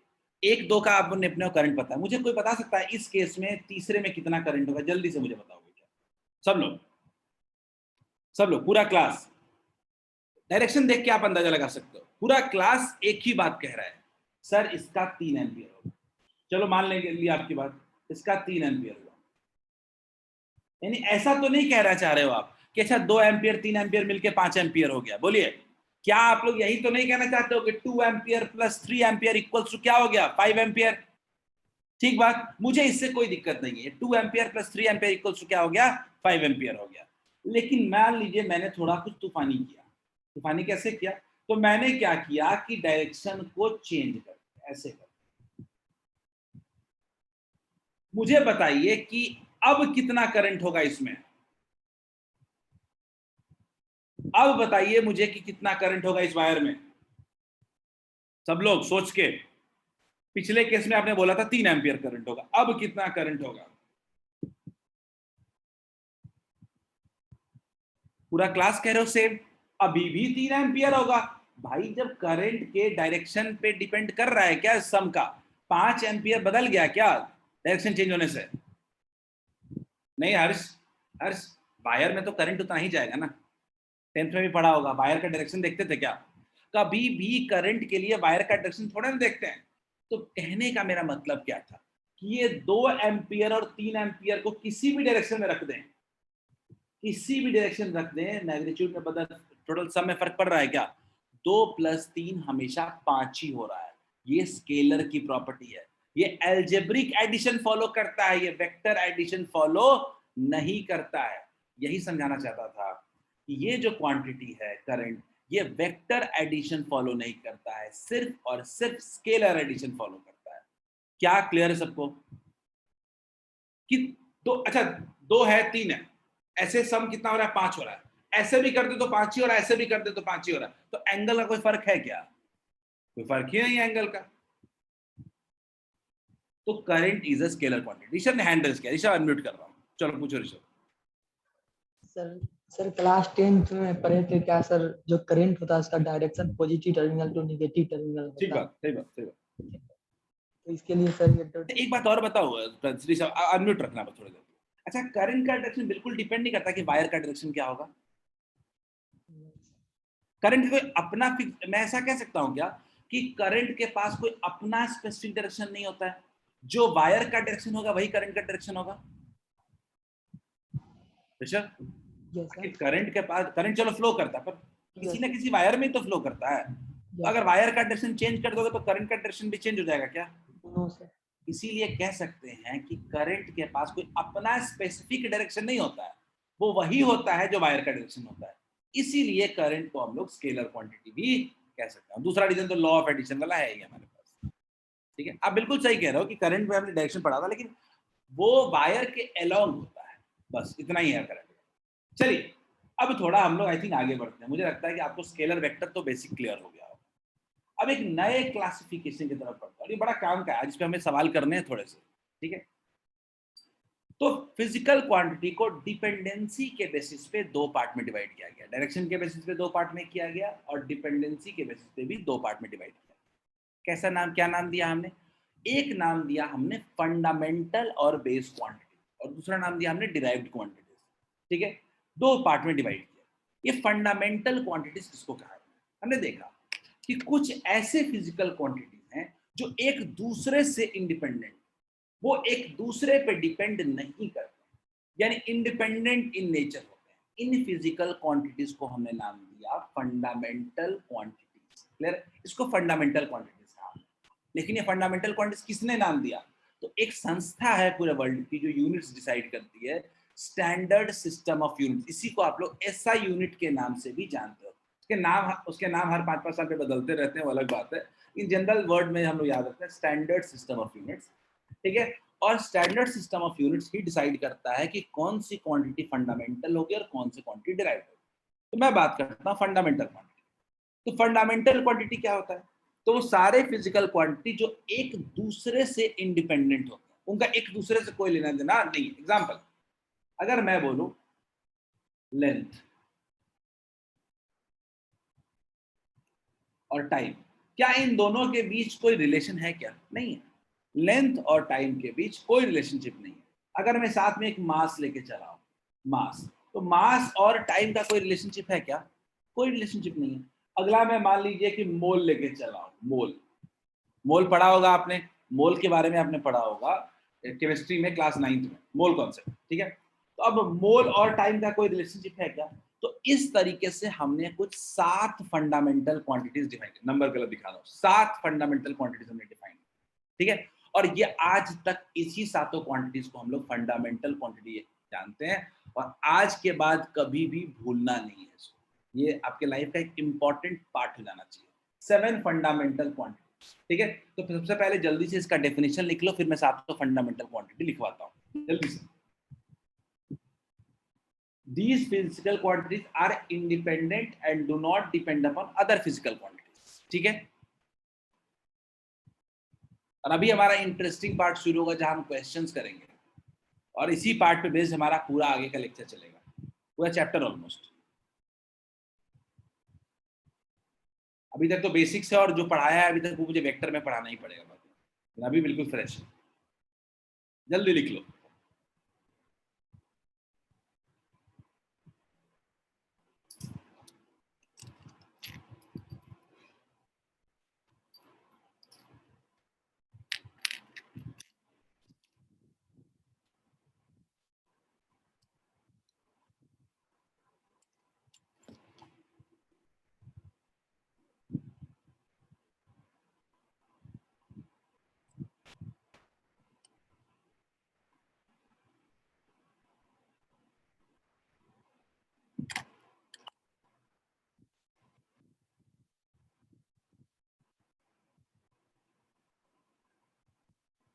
लिख लिया होगा सब। चलिए अब देखते हैं अपने सातों फंडामेंटल क्वांटिटीज को। ठीक है, देखो ये 7 फंडामेंटल क्वांटिटी और उसके एसआई यूनिट्स हमने दे दी और सिंबल विंबल सब कुछ। ठीक है, देख लेते हैं। सबसे पहला जो क्वांटिटी होता है वो होता है मास। अच्छा, इसके बारे में आप जानते हो, मास के बारे में आप जानते हो। ठीक है, इसका यूनिट क्या होता है, केजी होता है। ठीक है, किलोग्राम। लेंथ का क्या होता है, लेंथ का यूनिट क्या होता है, मीटर। टाइम का कितना होता है, सेकंड। मास, लेंथ, टाइम, ये यूनिट भी याद रखना है। अगला करंट। करंट भी एक फंडामेंटल क्वांटिटी है, याद रखिएगा। Current is also a fundamental quantity, और आप क्लास 10th में पढ़ चुके हो करंट के बारे में। करंट का यूनिट क्या होता है, एम्पियर। अगला टेम्परेचर। टेम्परेचर, टेम्परेचर का यूनिट होता है केल्विन, और ये भी एक तरीके का फंडामेंटल यूनिट होता है। अगला है अमाउंट ऑफ सब्सटेंस, ये भी क्लास 9th में पढ़ चुके हो।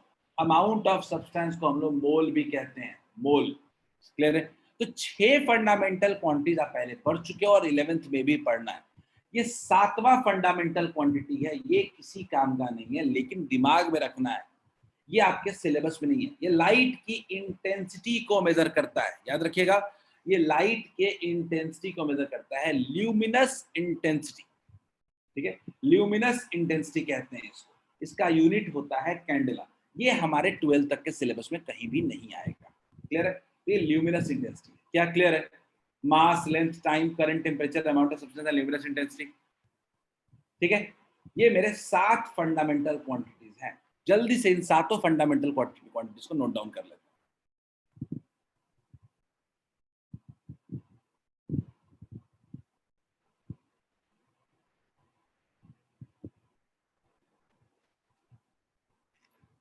आज के बाद याद रखना है कि कुल दुनिया में 7 क्वांटिटीज को हमने माना है फंडामेंटल क्वांटिटीज।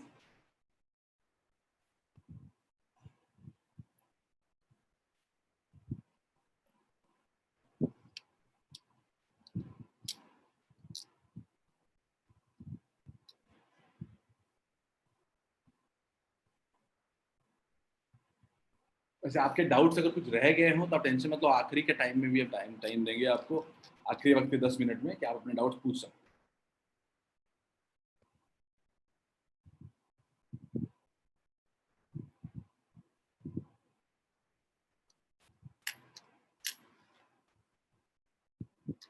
वन मिनट मोर, काफी है। इतना इतना टेबल वेबल नहीं, आप सिंपल वर्ड्स में भी समझा बना सकते हो, नॉर्मल। विवेक ने पूछा है टाइम स्केलर या वेक्टर, कोई बताएगा मुझे? विवेक का सवाल है, जल्दी से रिप्लाई करोगे। टाइम स्केलर है कि वेक्टर?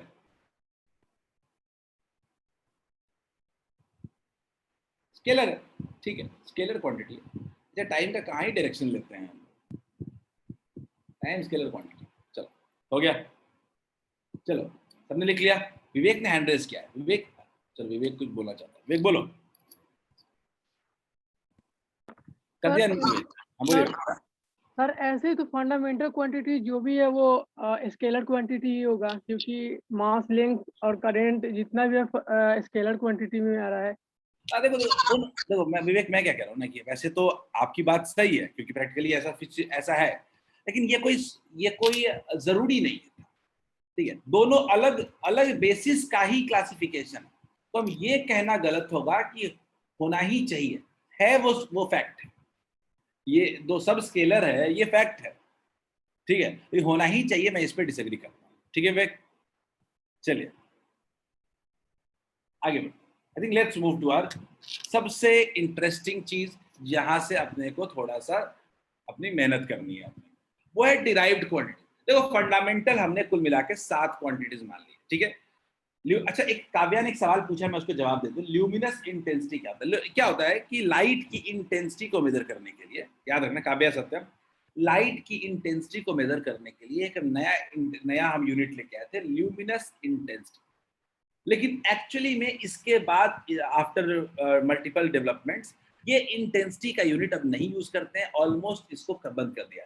ये एक स्केलर क्वांटिटी होता है, ल्यूमिनस इंटेंसिटी एक तरीके का स्केलर क्वांटिटी, ठीक है। गुलशन ने हैंड रेज किया है, गुलशन पूछो, गुलशन गो अहेड, गुलशन आस्क। इंटेंसिटी का मतलब स्पीड हो रहा है ना, इंटेंसिटी का मतलब होता है, अगर इंटेंसिटी का मतलब समझना है तो अभी के सिंपल वर्ड्स में इंटेंसिटी का मतलब होता है energy per unit area per unit time. Clear? Energy का होता है, ये होता है energy per unit area per unit time. Light white chapter में जाके आगे पढ़ोगे उसको, ठीक है, इसको लेके इतना हमें दिमाग लगाने की जरूरत नहीं। चलिए आगे बढ़ते हैं, डिराइव्ड क्वांटिटीज की बात करते हैं। अच्छा, ये डिराइव्ड क्वांटिटीज क्या है, ठीक है।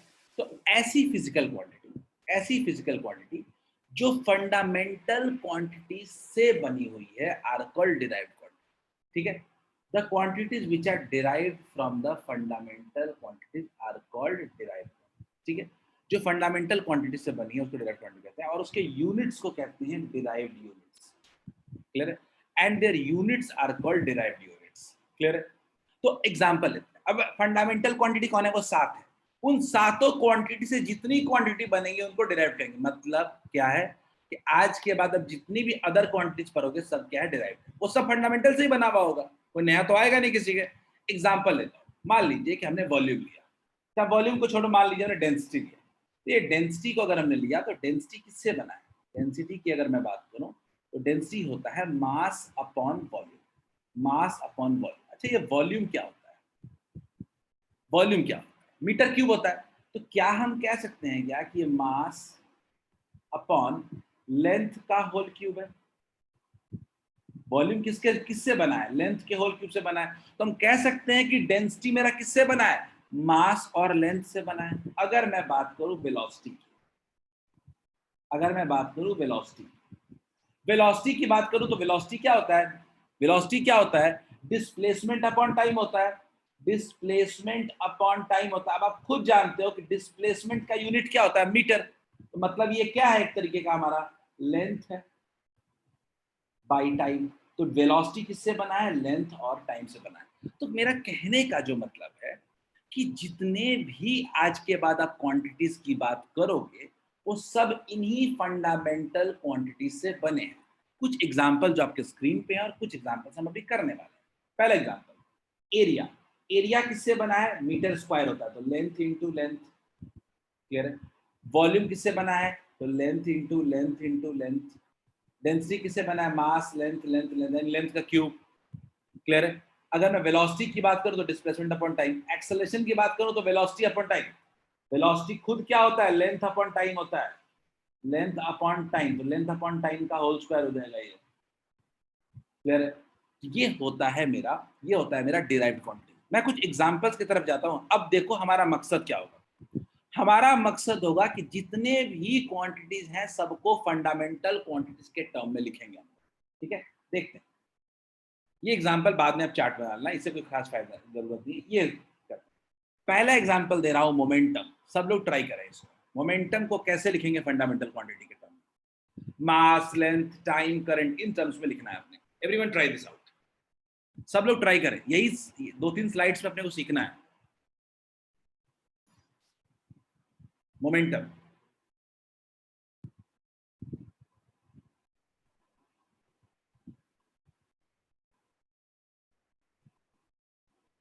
क्रिश आपका यूनिट सही है, फॉर्मूला सही है, मंजीत आपका, ऋषभ आपका फॉर्मूला सही है। मैं बस आपसे इतना चाहता हूं कि आप मुझे ये बताइए आप मुझे ये बताइए कि इसको फंडामेंटल क्वांटिटी, सन्नी ने बहुत अच्छा लिखा है, mass into length by time, बिल्कुल सही है Sunny.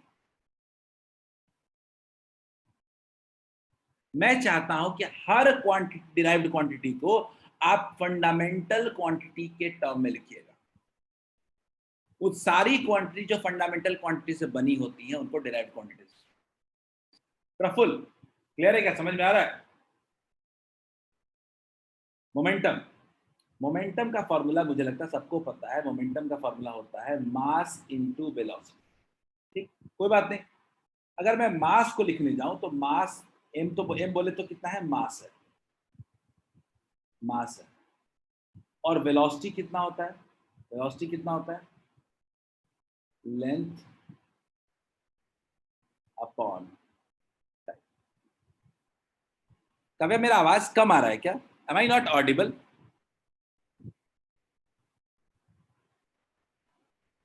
M I clear to all of you?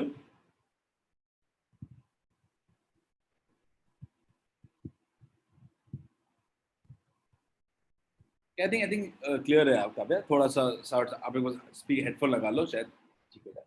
ठीक है, तो मोमेंटम का क्या हो गया, mass into length by time. इसको हम लोग अगर यूनिट में लिखेंगे तो कितना लिखेंगे, मास का क्या लिखेंगे, केजी, लेंथ का क्या लिखेंगे, मीटर, टाइम का क्या लिखेंगे, सेकंड। चलिए फोर्स का बताइए सब लोग, सब लोग फोर्स का बताइए। फोर्स का क्या लिखिएगा, फोर्स, फोर्स का फंडामेंटल क्वांटिटी के टर्म में क्या लिखेंगे?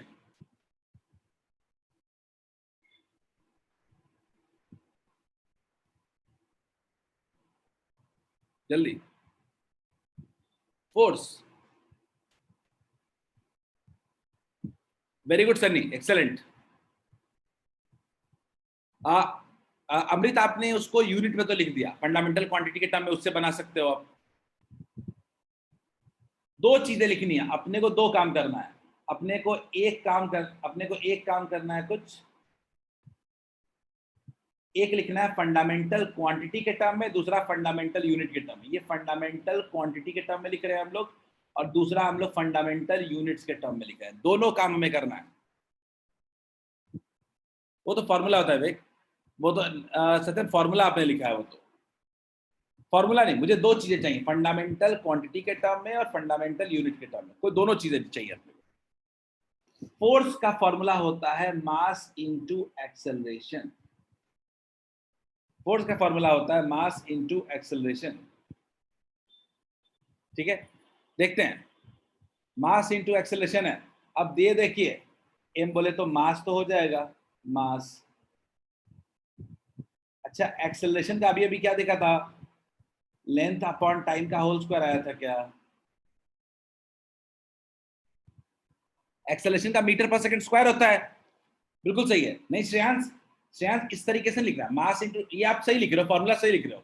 मैं बस चाहता हूं कि उसका फंडामेंटल क्वांटिटी के डिस्प्लेसमेंट का होता है लेंथ। ठीक है, अब मास की जगह क्या लिख सकते हो आप, केजी, लेंथ क्या लिख सकते हो, मीटर पर second square. Is it clear to all of you?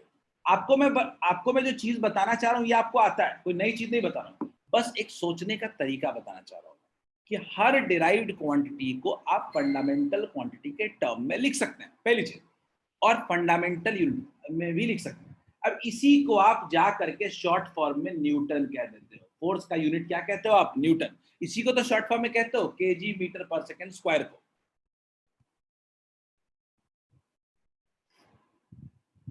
KG metre पर सेकंड स्क्वायर को या बाद में जाके न्यूटन कह देते हो। ठीक है, क्या सबको ये दोनों क्लियर है? अगर क्लियर, देखो फॉर्मूला तुमको थोड़ा बहुत याद रखना पड़ेगा, ये खासियत है इस चैप्टर की।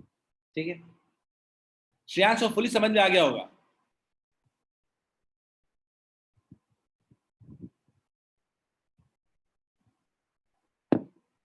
तीसरा वर्क, सब लोग बताइए वर्क क्या होगा। वर्क का फॉर्मूला याद करिए,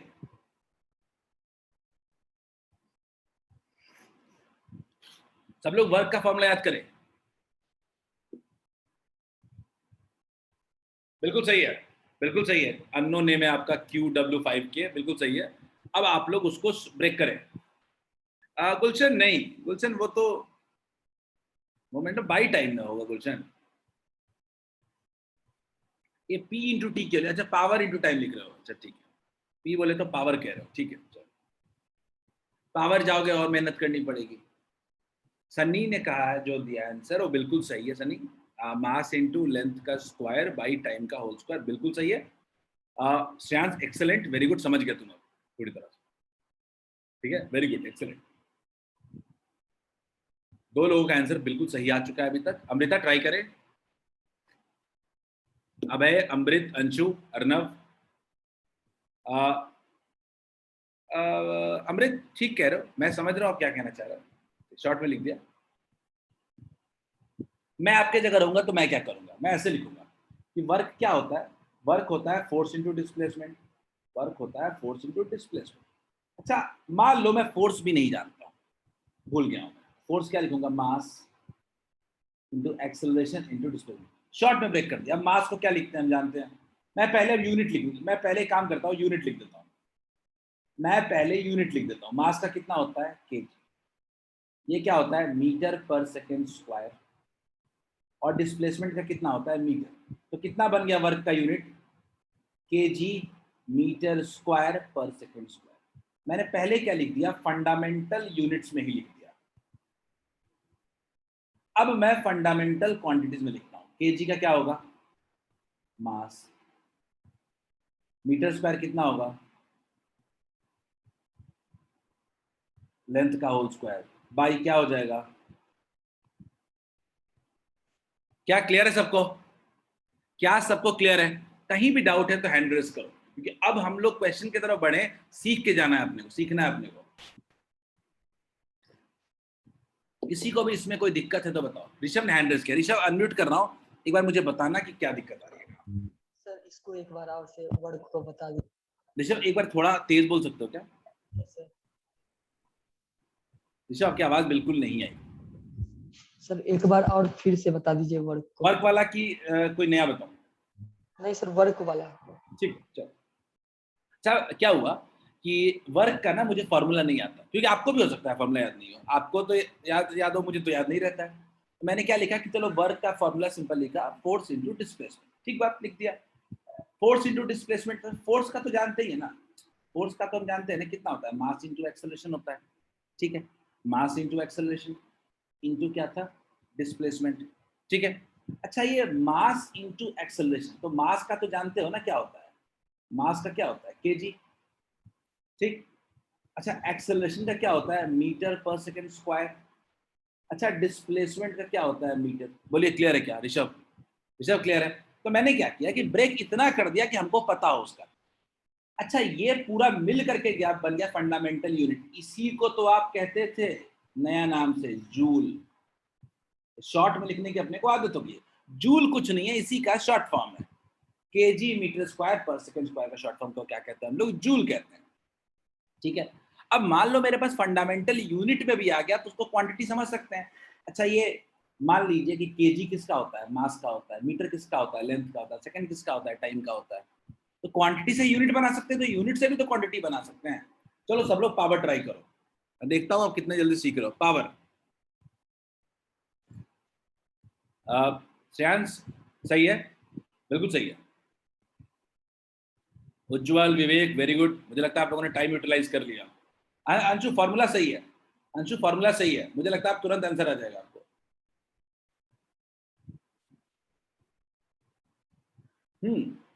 फॉर्मूला सही है आपका। आपका इतना बड़ा जो नाम है आप उसको थोड़ा शॉर्ट करके ऐसा अच्छा नाम रखो, मैं नाम भी नहीं ले पा रहा हूं आपका, QW5C5KCM9PZ, इतना नाम ले लो क्यों, छोटा नाम अच्छे से रख देते, इतना अच्छा आंसर दियो, है ना।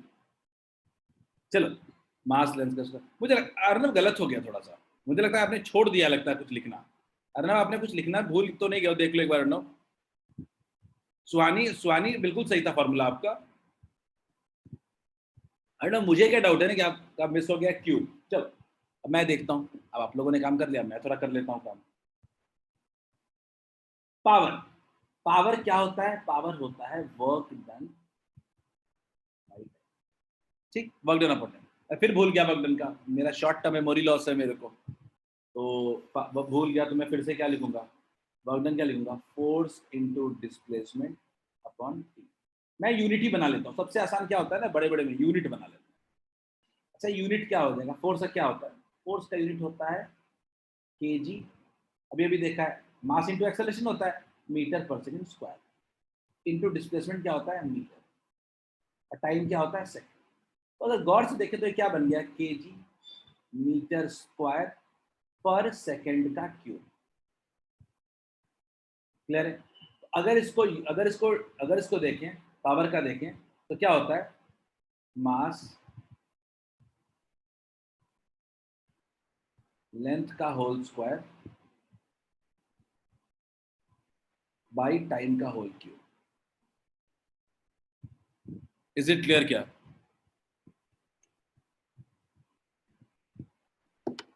Is it clear? क्या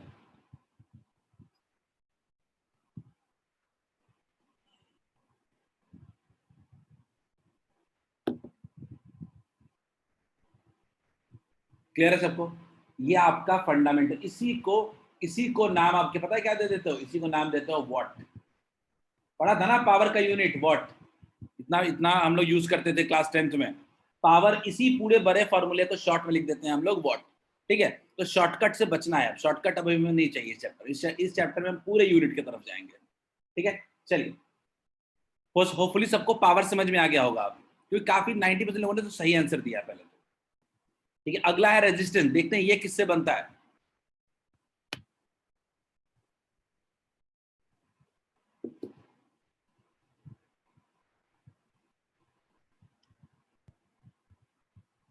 हाँ मनीष सॉरी मंजेश, सॉल्व करना पड़ेगा। वहां तक तो कहानी ठीक है आपकी, उज्जवल कहानी तो आपने भी ठीक दिया है, अब आंसर चाहिए मुझे। नहीं ठीक लग रहा है मुझे, ठीक लग रहा है, देख लेते हैं संजय। ये थोड़ा मेहनत करना है भाई, ये तो थोड़ा मेहनत करना है आपको, इतना भी नहीं है। दो जो लिखना लिखो गुलशन, लेकिन अब फाइनल बनाना पड़ेगा। रो लिख दिया गुलशन, अच्छा आपने गुलशन खुद बताओ कि आपने रो लिख दिया, ये तो और मेहनत बढ़ गई ना। रो लिखने की वजह से आपकी मेहनत तो बढ़ गई। आपको देखो यूनिट बनाना है, यूनिट के लिए आपको ऐसा फॉर्मूला ढूंढना चाहिए जो थोड़ा आसान हो। और कई लोगों ने मुझे एक बड़ा बढ़िया फॉर्मूला भी दिया, ऐसा जिसमें आपको बाकी चीजें थोड़ी पता हो।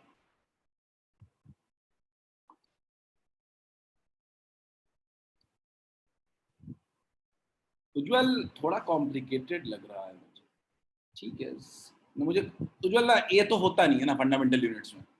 उज्जवल ए तो फंडामेंटल यूनिट्स में होगा नहीं, तो उसको ठीक कर लो। याद रखना करंट को हम लोग आई से शो करते हैं, सब लोग करंट को आई से शो करेंगे। ए लिखा हुआ मिल जाए कहीं कहीं फिर भी ठीक है, बट आई से यूज करेंगे करंट को। थोड़ा मैं आपको हेल्प देता हूँ। आपको लग रहा होगा कौन सा फॉर्मूला यूज करें, पहले इसकी दिक्कत दूर करते हैं आपकी। ठीक है, बिल्कुल सही हर्ष ने बहुत सही एडवाइस दिया कि सर v बाई आई में जाएंगे तो वी रूल आएगा, वी बाई आई में अगर जाएंगे तो वी रूल आएगा, और रो एल बाई ए में जाएंगे तो रो नहीं पता है अपने को, तो कौन सा यूनिट करें। हाँ ऐसा यूनिट तो ओम होता है मंजेश शॉर्ट में। ठीक है, हम तो लॉन्ग में जा रहे हैं। अब चलो देखते हैं, रेजिस्टेंस की बात कर रहे हैं। तो रेजिस्टेंस की जब हम बात कर रहे हैं तो सबसे पहले मेरे हिसाब से जो फॉर्मूला आता है वो आता है जूल्स लॉ ऑफ हीटिंग, याद है ना 10th में, आई स्क्वायर आर टी। तो बोलिए आर इक्वल टू लिख सकते हैं heat upon I square R. कोई तकलीफ है क्या? बोलिए h by I square R कह सकते हैं हम लोग। ठीक है, h by I square R. अच्छा ये h क्या है? h बोले तो एनर्जी, h बोले तो एनर्जी है। ठीक है, एनर्जी है तो एनर्जी को लेकर के हम क्या लिख सकते हैं, फिर से वही वर्क वाला लिख सकते हैं। गुलशन ने हैंड रेस किया है, गुलशन पूछो, गुलशन गो अहेड। वहाँ सर R बराबर H बटा आई स्क्वायर टी होना चाहिए। हाँ टी होना चाहिए। अरे इतना ठीक है, चल हो गया। चलो H एनर्जी है, एनर्जी को क्या लिख सकते हैं हम लोग, kg मीटर स्क्वायर पर सेकंड। तो देखो इतने देर हम लोग एनर्जी निकालने हैं, तो वर्क का निकालने हैं, तो मान लेते हैं कि चलो हमको पता है। नहीं पता होगा तो एनर्जी का कोई भी निकाल लेना, हाफ mv स्क्वायर से निकाल लेना, mgh से निकाल लेना। एनर्जी मुझे उम्मीद है कि आप निकाल लोगे। ठीक, अब आई स्क्वायर तो करंट है, तो करंट को हम लोग जनरली लिखते हैं, यूनिट लिखते हैं इसका एम्पियर, एम्पियर, एम्पियर का होल स्क्वायर। अच्छा ये एक सेकंड, ये क्या लिख रहा हूं मैं, आई स्क्वायर टी है, ठीक है, आई स्क्वायर टी है, चलो, और टाइम का क्या लिखेंगे हम लोग, सेकंड।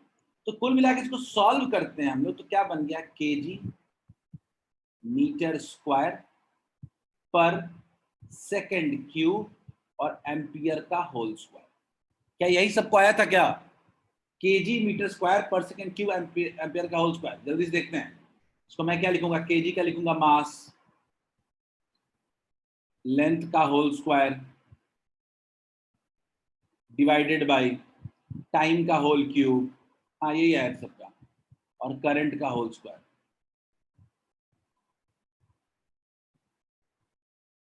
बोलिए कोई दिक्कत है क्या, बोलिए किसी को कोई तकलीफ है क्या इसमें। चलो काइनेटिक एनर्जी अब नहीं कराता हूं, अब काइनेटिक एनर्जी में एनर्जी नहीं लगाऊंगा, फिर आपसे बोलूंगा काइनेटिक एनर्जी निकालने को, आप हाफ एम वी स्क्वायर करके निकालोगे, ठीक है। सबको काइनेटिक एनर्जी का फॉर्मूला पता है कि नहीं, मुझे बताओ, at least raise your hands. Kinetic energy का फॉर्मूला कितने लोगों को याद है। अच्छा कर लो ना, इतना टाइम क्यों हम लोग लगा रहे हैं, कर लो जल्दी से, इसमें सिर्फ 1 मिनट टाइम दूंगा। ये 4 मेरे पास क्विक टेस्ट है, मेरे पास 4 क्विक टेस्ट हैं, उसको करेंगे हम लोग जल्दी जल्दी, पोलिंग करूंगा, मुझे उस पर ज्यादा इंटरेस्ट है। हमारे पास 5 मिनट बच रहा है अभी,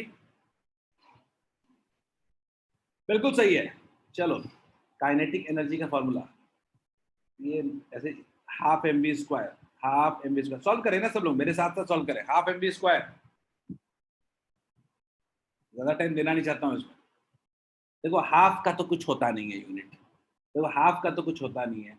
एम बोले तो मास, मास का यूनिट क्या होता है, केजी, और वेलोसिटी क्या होता है, मीटर पर सेकंड का होल स्क्वायर। कितना बन गया, केजी मीटर स्क्वायर पर सेकंड स्क्वायर, ये वही वर्क वाला है, वर्क वाला है, हो जाएगा ना। तो हाफ का कुछ होता नहीं है। अगर मुझे कोई लिखने को बोले केजी का बोले तो क्या लिखेंगे, मास, लेंथ का होल स्क्वायर बाय टाइम का होल स्क्वायर। हो गया, कहानी खत्म करें।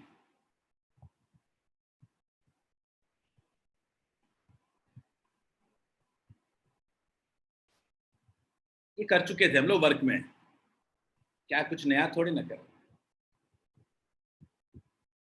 चलो अब थोड़ा जल्दी जल्दी, नहीं आंसर भी नहीं देगा हर्ष, हाफ का कोई रोल नहीं है, यूनिट्स में नंबर का कोई रोल नहीं होता है, ठीक है हर्ष, तो रिलैक्स रहे नंबर को लेके। चलिए क्वेश्चन आपके स्क्रीन पे दिख रहा है, मैं 4 क्विक टेस्ट कराऊंगा, 3 मिनट बाकी है हमारे पास, ठीक है। मैं आपको पोल लॉन्च कर रहा हूं, आपको पोल पे रिप्लाई करना है, मैं पोल लॉन्च करूंगा, और सबको याद होना चाहिए, बहुत इंपॉर्टेंट बेसिक मैथमेटिक्स की क्लास होने वाली है, जो आपको पूरे 2 साल काम आने वाला है, वो क्लास कोई मिस नहीं करेंगे, 1 मिनट भी नहीं उसका। चलो चार्ज का यूनिट, हमारे पास 7 रिप्लाई आ चुके हैं, 8 यार और चाहिए,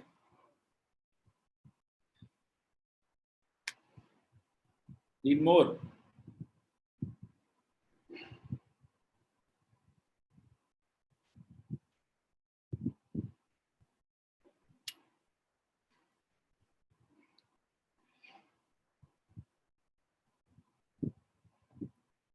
I've got 17 रिप्लाईज, लेकिन अभी तक हमारे पास सिर्फ 6 लोगों का आंसर सही आया है,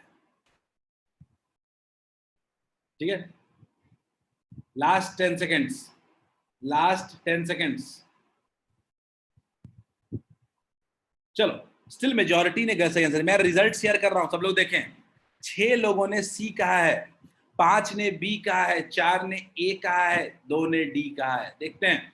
अच्छा ये चार्ज होता क्या, थोड़ा याद कर लेते, याद करो, Q by T equals to क्या होता था, करंट होता था, तो Q इक्वल्स टू क्या होता था, I इंटू टी होता था। I का यूनिट क्या होता है, एम्पियर होता है, और टाइम का यूनिट क्या होता है, सेकंड। तो क्या ये एम्पियर इंटू सेकंड नहीं होगा, काव्या, मंजेश समझ में आया क्या,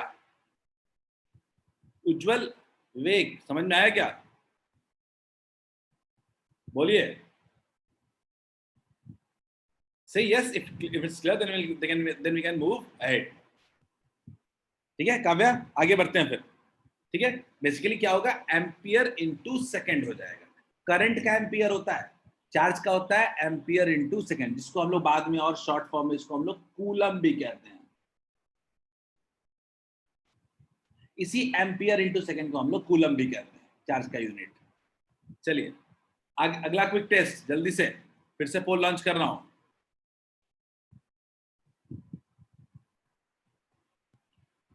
देखते हैं,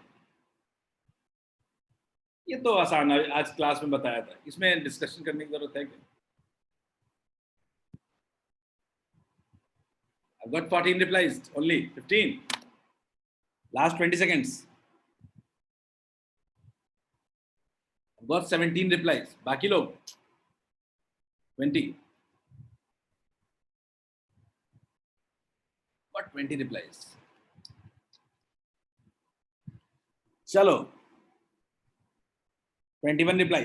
तो अभी में 14 लोगों ने कहा कि नन ऑफ दिस, बिल्कुल सही, क्योंकि कोई यूनिट ही नहीं होता है, नो यूनिट। रिफ्रैक्टिव इंडेक्स का फॉर्मूला होता था, याद कीजिए, C/V, नो यूनिट, कोई यूनिट नहीं होता था। ठीक है, फिर से पोल लॉन्च कर रहा हूं मैं। थर्ड क्विक टेस्ट जल्दी, ये थोड़ा मेहनत करने वाला है, ये थोड़ा मेहनत करने वाला है, देखते कौन जल्दी कर पाता है इसको। अपने लिए आसान फॉर्मूला ढूंढ लो बस खाली।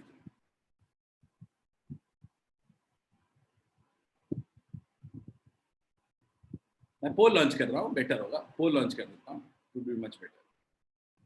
Reply on poll will hardly push our class to 2 to 3 minutes more. हमारे पास एक क्विक टेस्ट और बच रहा है, फिर बस हो गया खत्म। I've got 7 replies. Get up.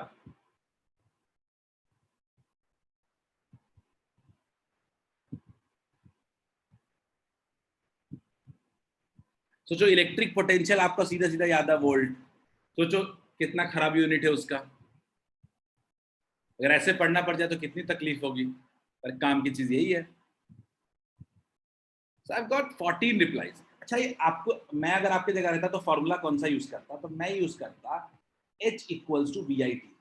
क्या आप लोग भी ये यूज कर रहे हो क्या? H = VIT, सही, यस और नो? कि आपने लगा दिया पूरा वो मेहनत वाला काम? मैं तो आपके जगह रहता तो लिखता H/IT। मैं तो आपके जगह रहता तो H/IT लिखता। अच्छा, H का हम जानते हैं क्या होता है, क्या होता है? kg मीटर स्क्वायर पर सेकंड स्क्वायर, ये तुमको याद हो जाना चाहिए, एनर्जी वाला। बाय ये क्या होता है? Ampere into second. तो मिला जुला करके कितना बन गया? kg metre square by ampere into second का होल क्यूब। कौन सा ऑप्शन होगा? हाँ उज्जवल, आपको पता था ना, एग्जाम में थोड़ा ना पता रहेगा। हर्ष कह रहा है कि सर IR नहीं लिख देते, बिल्कुल लिख देते, लेकिन क्योंकि आपके कॉपी में तुरंत का रेजिस्टेंस सॉल्व किया हुआ इसलिए ना, एग्जाम में थोड़े ना रेजिस्टेंस याद रहेगा। बी प्रैक्टिकल थोड़ा, अपने को एग्जाम में सिर्फ दिमाग लेके जाना है और कोई टूल लेके नहीं जाना है। ठीक है, तो कौन सा ऑप्शन होगा? kg मीटर स्क्वायर पर एम्पियर सेकंड क्यूब। ए। सिर्फ 5 लोगों ने सही आंसर दिया था। ठीक है, बट कोई बात नहीं, हम सीख रहे हैं अभी इसको। ठीक है, विवेक हैंड रेस किया हुआ है, स्टिल एनी डाउट तो बता देना मुझे। आई जस्ट होप कि ये क्लियर हो गया होगा सबको। अगला लास्ट, ये बता दो, इसी के साथ आज की कहानी समाप्त करेंगे।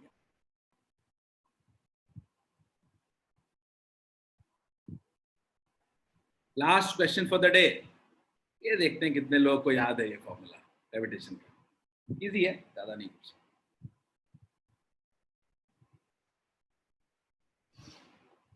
थोड़ा थोड़ा 30 सेकंड अपने को रिलैक्स करके सोचो कहां से आएगा इसका।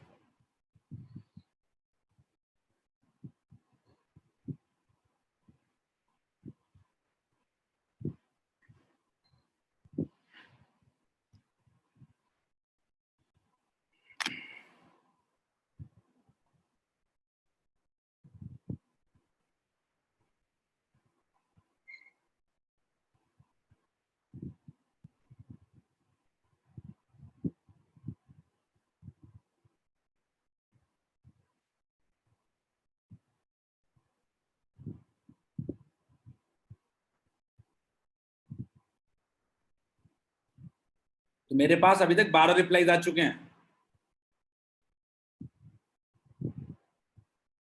मेजॉरिटी मुझे लग रहा है सही जा रहे हैं।